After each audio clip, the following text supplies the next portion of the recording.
नमस्कार। एक तरफ जहां सरकारी कर्मचारी एनपीएस छोड़ ओपीएस के लिए संघर्षरत हैं, वहीं आप सोशल मीडिया प्लेटफॉर्म पर लगातार देख रहे हैं कि सांसदों और विधायकों को फिर पेंशन क्यों मिलती है। उनके लिए भी कोई व्यवस्था दूसरी की जाए, उनकी पेंशन समाप्त की जाए।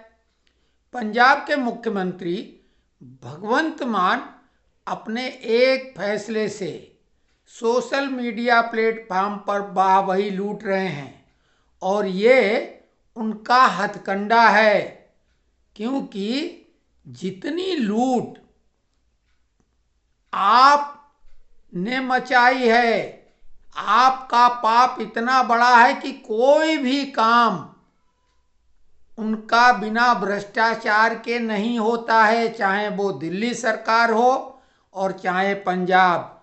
दिल्ली सरकार की पूरी कैबिनेट मुख्यमंत्री सहित जेल जाने की तैयारी में है। अगला नंबर पंजाब सरकार का लगेगा।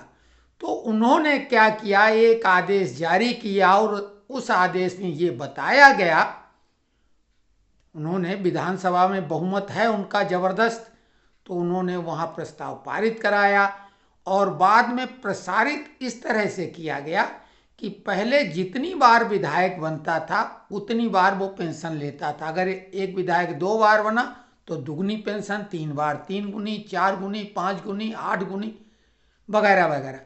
हालांकि ऐसा नहीं था।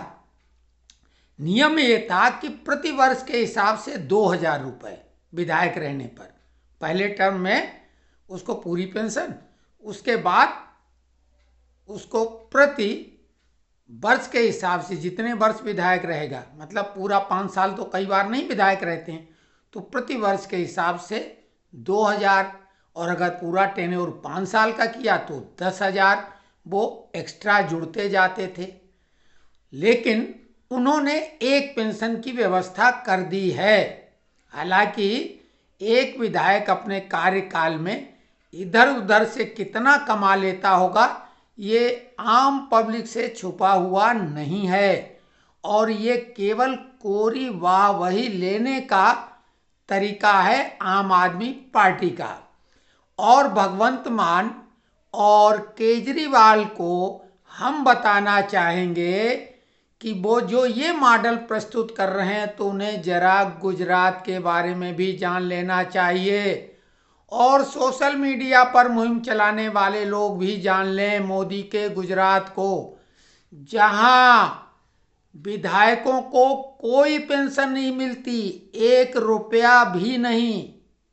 यही नहीं, उन्हें कोई चिकित्सा सुविधा भी नहीं दी जाती है।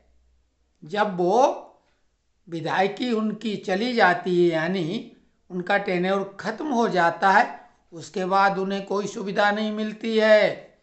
तो केजरीवाल और भगवंत मान अगर है तो फिर पेंशन गुजरात की तरह करके दिखाएं। वैसे पेंशन का हक हर एक को होना चाहिए। सरकारी कर्मचारियों के लिए भी नेशनल पेंशन स्कीम सरकार लाई है, पेंशन समाप्त नहीं की है, जिसमें कि 35% गारंटी है जो सैलरी वो ड्रा करता है उसके बाद की। हालांकि वो मार्केट बेस है, यानी शेयर मार्केट में इन्वेस्टमेंट उसका पैसा किया जाता है। तो वर्तमान शेयर मार्केट को अगर देखें तो वो लाभ बहुत ज़्यादा है, लेकिन चूंकि शेयर मार्केट अस्थिर है तो सरकार ने 35% का एक उन्होंने बाउंड्री लाइन रख दी कि इसके नीचे पेंशन नहीं गिरेगी। लेकिन स्वाभाविक है, आदमी पूर्ण सुरक्षा चाहता, कोई शक की गुंजाइश नहीं रखता है, तो वो ओपीएस यानी ओल्ड पेंशन स्कीम ही चाहता है कर्मचारी।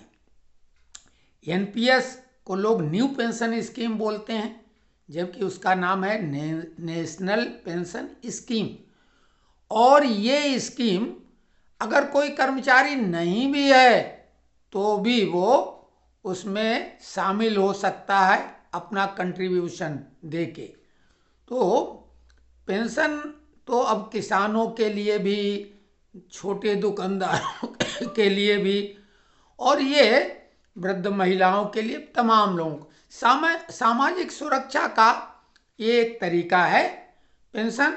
और सरकार 2024 चुनाव के पहले एनपीएस के मामले में भी कोई बड़ा फैसला लेगी, ऐसा लेगी कि वो संतुष्ट उनको करने की पूरी कोशिश करेंगे।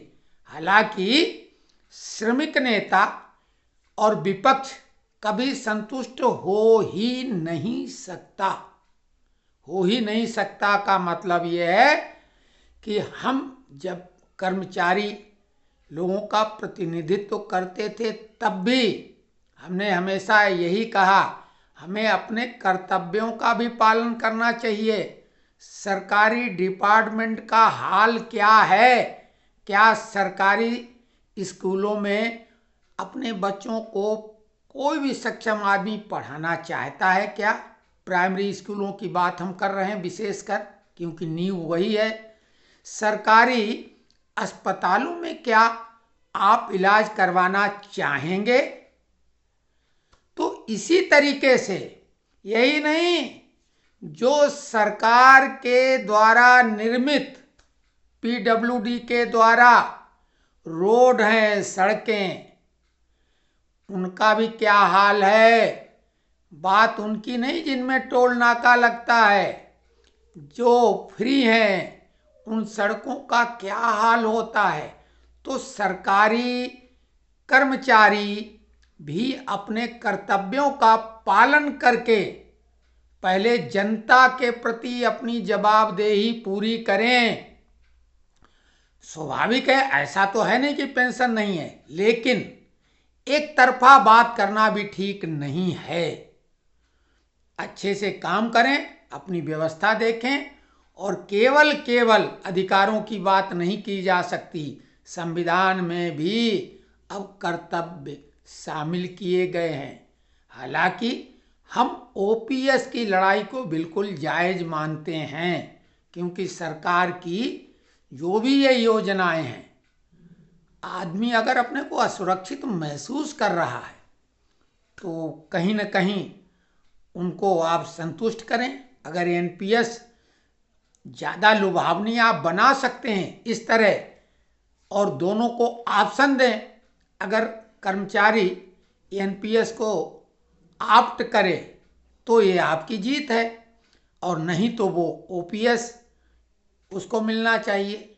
जैसे कि अभी महाराष्ट्र सरकार ने जो नवंबर 2005 के पहले जिनका चयन हुआ था, नियुक्ति पत्र बाद में मिली थी, ऐसे 26,000 कर्मचारियों को ऑप्शन भरने के लिए कहा है कि अगर वो चाहें तो एनपीएस छोड़कर ओपीएस में जा सकते हैं, क्योंकि वो आंदोलनरत थे।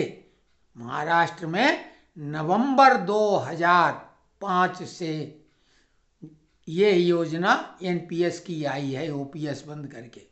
तो ये चूंकि आप सरकार वाहवाही ले रही है अकारण और झूठ, इसलिए ये बताना बेहद आवश्यक था। दूसरी तरफ केजरीवाल के एमएलए दिल्ली में सबसे ज़्यादा वेतन ले रहे हैं, मुख्यमंत्री का वेतन प्रधानमंत्री से भी ज़्यादा है, ये भी आपको बताना चाहिए। वाहवाही लेने के ये झूठे हथकंडे अब काम आने वाले नहीं हैं। तो ये जानकारी कैसी लगी कमेंट्स बॉक्स में लिखें।